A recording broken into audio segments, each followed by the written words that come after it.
प्रेम के तीन अर्थ होते हैं। पहला अर्थ जिसको तुम सामान्यतया जानते हो, जिसको हम कहते हैं प्रेम में गिरना, फॉलिंग इन लव, वह गिरना ही है, वस्तुतः गिरना है। जब कोई प्रेम में गिर जाता है तो उसका अर्थ क्या होता है? उसका अर्थ होता है कि उसने अपनी स्वायत्तता खो दी, निजता खो दी, वो दूसरे का गुलाम हो गया। तुम एक स्त्री के प्रेम में गिर गए, तुम उस स्त्री के गुलाम हो गए, या किसी पुरुष के प्रेम में पड़ गए तो तुम उस पुरुष के गुलाम हो गए। अब ये गुलामी का नया सिलसिला शुरू हुआ जिसका तुमने बड़ा सुंदर नाम दिया, प्रेम। अब तुम उस स्त्री के बिना नहीं रह सकते। अब वह स्त्री तुम्हारी अनिवार्यता हो गई, तुम्हारी आवश्यकता हो गई। उसके बिना तुम्हें मुश्किल होगी, कठिनाई होगी, जीना व्यर्थ मालूम होगा, अकेलापन लगेगा, खालीपन लगेगा। उस स्त्री ने तुम्हारी आत्मा में जगह बना ली और निश्चित ही जिसके ऊपर तुम निर्भर हो जाओगे वह तुम्हारा मालिक हो गया। और मालिक जब कोई हो जाएगा तो प्रीतिकर नहीं लगेगा, दुखद लगेगा। इसलिए प्रेम के ये सारे संबंध दुख में ले जाते हैं, कलह में ले जाते हैं, क्योंकि कौन किसको अपना मालिक बनाना चाहता है। गए थे प्रेम करने और हो गया कुछ और। गए थे राम भजन को, औंटन लगे कपास। जिस पर तुम निर्भर हो उसको तुम कभी क्षमा नहीं कर सकते, उस पर तुम क्रुद्ध ही रहोगे। इसलिए पति पत्नियों पर क्रुद्ध हैं, पत्नियां पतियों पर क्रुद्ध हैं। कहते हो न कहते हो उसका सवाल नहीं है, मगर भीतर क्रोध की आग है। और कारण पत्नी नहीं है न पति है, कारण तुम्हारी निर्भरता है। निर्भरता के प्रति रोष पैदा होता है। कोई नहीं चाहता कि अपनी आत्मा को बेचे और गुलाम हो जाए, मगर जिसको तुम प्रेम कहते हो वो ऐसा ही प्रेम है कि उसमें आत्मा बेचनी पड़ती और गुलाम होते हो। वो तुम्हारा गुलाम हो रहा है। ये एक पारस्परिक गुलामी है। पति पत्नियों को गुलाम कर रहे हैं, पत्नियां पत्नियों को गुलाम कर रही हैं। ये एक दूसरे पर गुलामी थोपी जा रही है और दोनों की आत्माएं मरती और धीरे धीरे दोनों अपंग हो जाते। एक तरह का शोषण हुआ, प्रेम न हुआ। यह तो साधारण प्रेम है जिसको तुम जानते हो। इस प्रेम ने तुम्हारे जीवन को नरक बना दिया है। इस प्रेम की बात नहीं कर रहे हैं रहीम। प्रेम पंथ ऐसो कठिन, ये तो कठिन है ही नहीं, ये तो बड़ा सरल है। दुनिया में सभी इसको संभाल लेते, इसमें कठिनाई क्या होगी? हर घर में चल रहा है, हर परिवार में चल रहा है, हर व्यक्ति में चल रहा है। ये तो बड़ा सरल है। इससे ऊंचा एक प्रेम होता है, उसको प्रेम में गिरना नहीं कह सकते, उसको हम कहेंगे प्रेम में होना, बीइंग इन लव। वह बड़ी और बात है। उसका स्वभाव मैत्री का है। खलील जिब्रान ने ठीक कहा है कि सच्चे प्रेमी मंदिर के दो स्तंभों की भांति होते हैं। बहुत पास भी नहीं, क्योंकि बहुत पास हो तो मंदिर गिर जाए, बहुत दूर भी नहीं, क्योंकि बहुत दूर हो तो भी मंदिर गिर जाए। देखते हो ये स्तंभ जिन्होंने चौंतसु मंडप को संभाला हुआ है, ये बहुत पास भी नहीं है, बहुत दूर भी नहीं है। थोड़ी दूरी, थोड़े पास, तो ही छप्पर संभला रह सकता है। एकदम पास आ जाएं तो छप्पर गिर जाए, बहुत दूर हो जाए तो छप्पर गिर जाए। एक संतुलन चाहिए।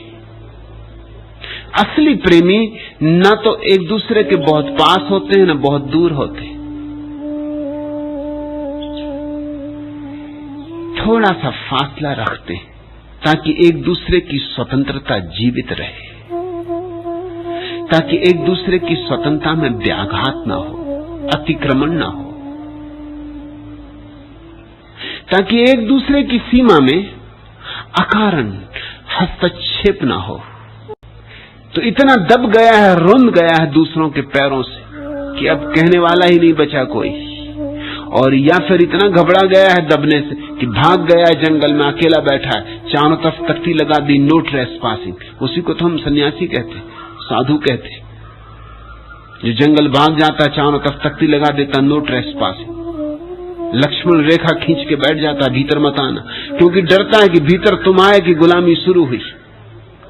दुनिया में लोग हैं जो रोंदे जा रहे हैं और कुछ लोग हैं जो भाग गए। ये दोनों अपंग हैं। प्रेम में होने का अर्थ होता है हम पास भी होंगे इतने कि हमें एक दूसरे से कोई भय का कारण नहीं, और हम इतने दूर भी होंगे कि हम एक दूसरे को रौंद भी न डालेंगे। हमारे बीच आकाश होगा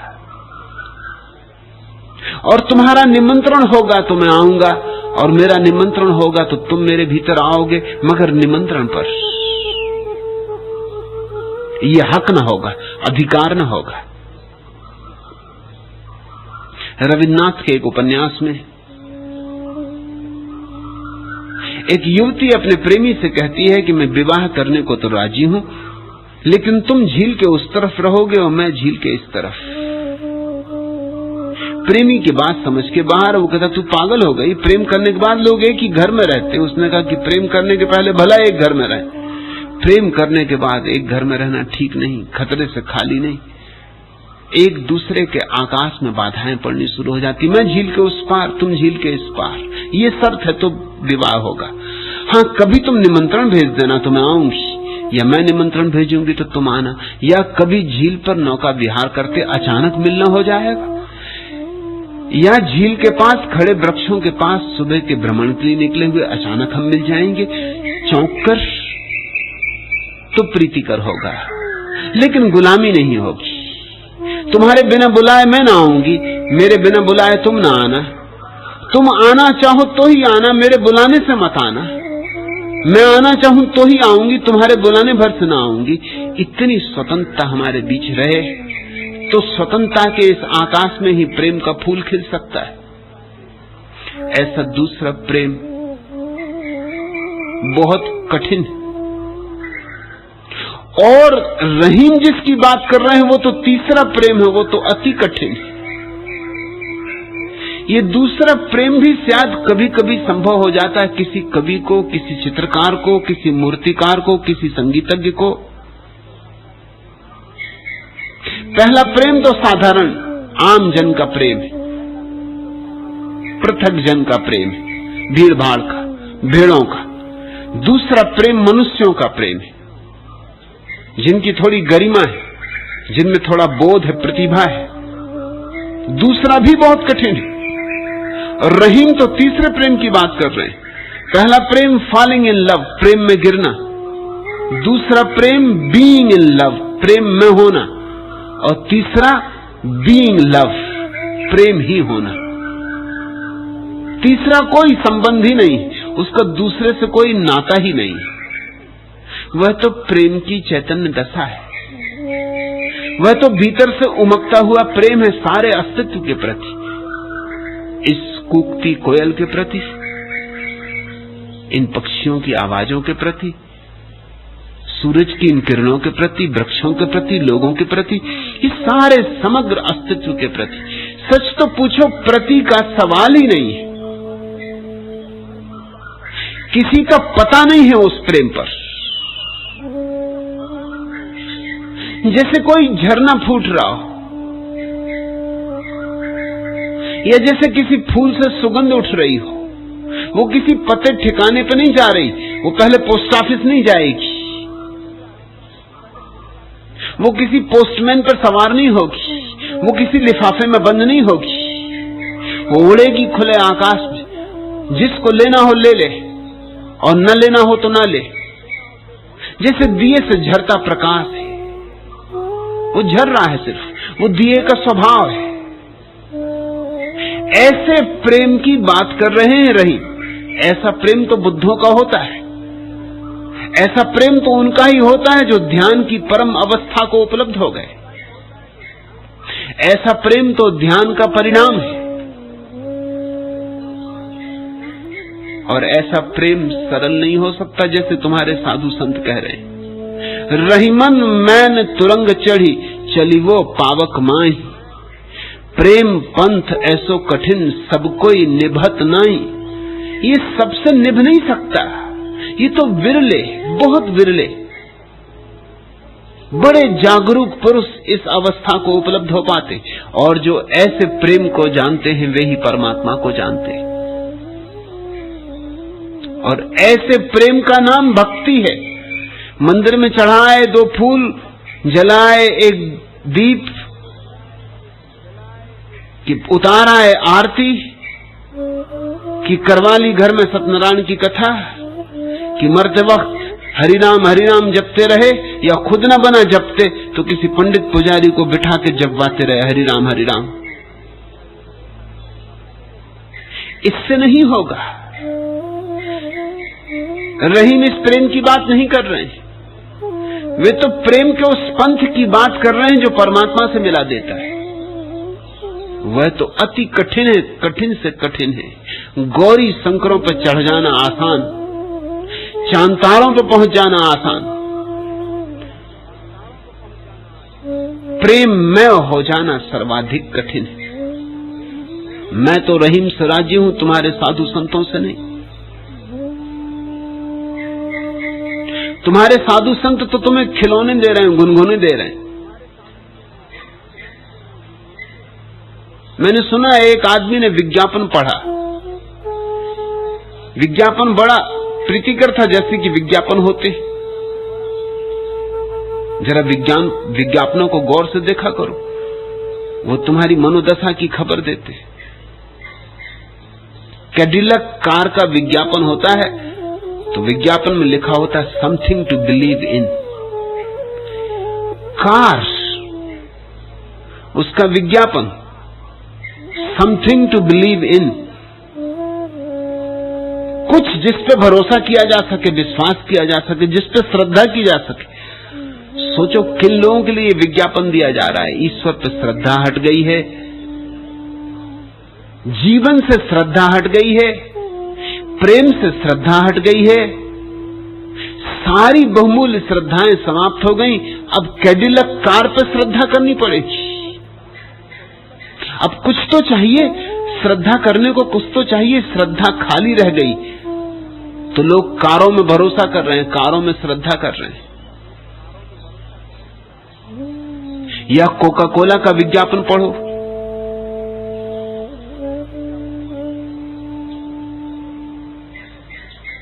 everything goes well with Coca Cola.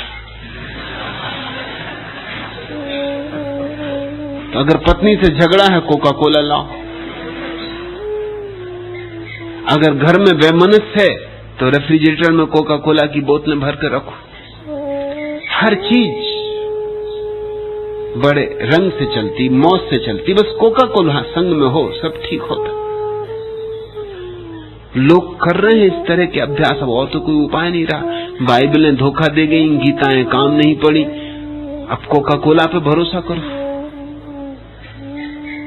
कुछ तो चाहिए।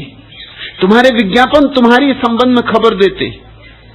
एक आदमी ने पढ़ा कि एक नया आविष्कार हुआ है, एक ऐसे संगीत वाद्य का कि न बिजली की जरूरत, न बैटरी की जरूरत। जंगल में ले जाओ, कहीं भी जाओ, संगीत सुनो। तत्क्षण उसने मनी ऑर्डर किया। 25 रुपए, सस्ता भी था, महंगा भी नहीं था, ऐसा संगीत वाद्य। सीखने की कोई जरूरत नहीं, ये भी उसमें किसी स्कूल में नहीं जाना, सीखना नहीं, बैटरी नहीं, बिजली नहीं, कहीं भी जंगल में बैठो। बड़ी सुंदर पार्सल आई, बड़ी उत्सुकता से, आतुरता से खोली, सारा घर इकट्ठा हो गया, निकला एक गुनगुना। जहां जाओ वहीं बजाओ, सीखने की कोई जरूरत नहीं, न बैटरी की न बिजली की जरूरत। तुम्हारी भक्ति गुनगुनों जैसी, खेल खिलौनों जैसी।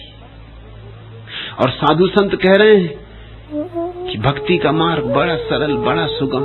और तुम्हें जस्ती बात जस्ती है क्योंकि तुम चाहते हो कि कोई सुगम बात हो, गुनगुने जैसी बात हो, न सीखनी पड़े, न बिजली की जरूरत, न बैटरी की जरूरत, न तपना पड़े, न गलना पड़े, न जीवन को समर्पित करना पड़े, कुछ भी न करना पड़े।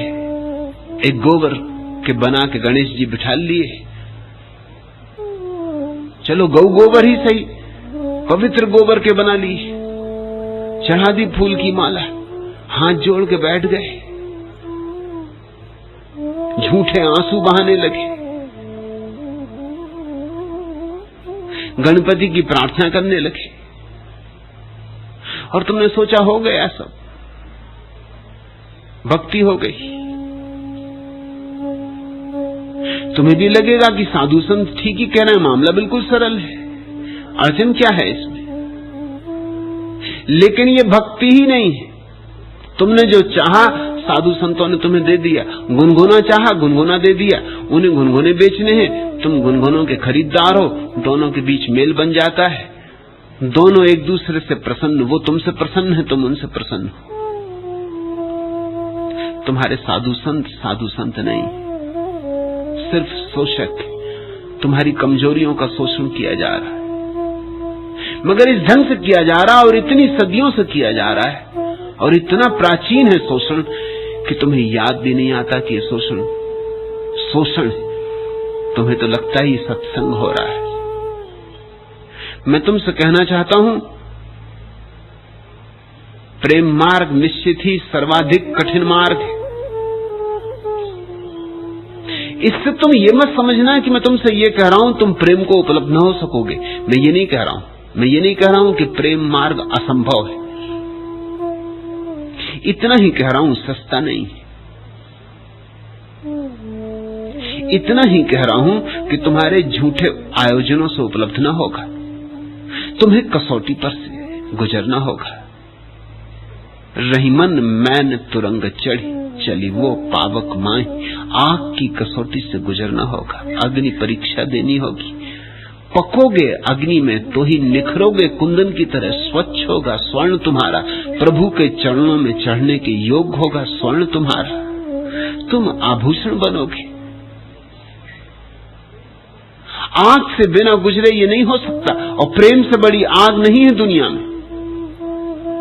और सब आगे तो शरीर को जला सकती हैं, प्रेम है अकेला जो आत्मा को जलाता है और निखारता है। और आगे तो बाहर रह जाती हैं, प्रेम है अकेली आग जो भीतर अंतरतम तक जाती, जो तुम्हें पोर पोर निखारती, कोर कोर निखारती, जो तुम्हारे रोए रोए को शुद्ध कर जाती, तुम्हारी श्वास श्वास को शुद्ध कर जाती। लेकिन तुम्हें तब तीसरे ढंग का प्रेम सीखना होगा, तुम्हें प्रेम होना होगा। प्रेम करना नहीं, प्रेम संबंध नहीं, वरन प्रेम तुम्हारे अंतर की दशा होनी चाहिए। तुम्हें प्रेम पूर्ण होना होगा। पहला प्रेम काम वासना है, दूसरा प्रेम मैत्री है, तीसरा प्रेम करुणा है। और जब प्रेम करुणा बनता है तो परमात्मा का द्वार बनता है।